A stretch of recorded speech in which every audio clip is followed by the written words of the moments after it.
Subject physics, book Bharti भवन का first chapter का नाम है विज्ञान और मापन। इसका न्यूमेरिकल क्वेश्चन सॉल्व कर रहे हैं, जो कि क्वेश्चन 6 का है। क्वेश्चन 6 क्या कह रहा है, 1 ग्राम बर्फ को पिघलाने के लिए 80 कैलोरी ऊष्मा की आवश्यकता होती है। 1 ग्राम बर्फ को पिघलाने के लिए 80 कैलोरी ऊष्मा की आवश्यकता होती है।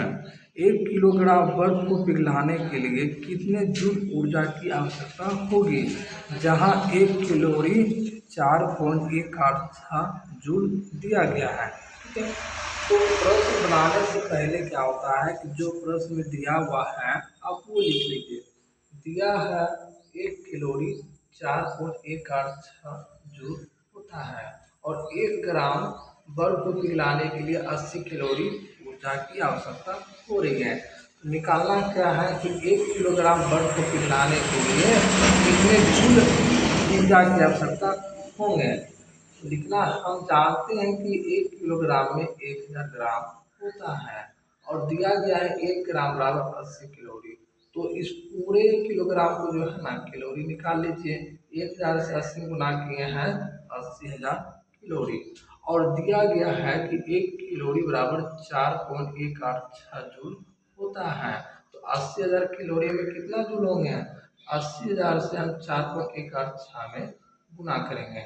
पहला क्या है कि पॉइंट को हटा देते हैं। पॉइंट हटाने के लिए 1, पॉइंट के आगे जितना अंक हो उतना 0। 3 अंक था 3 जीरो। ठीक है, 3 जीरो से 3 जीरो काट दिए हैं, बचा क्या है 80 इंटू 4186।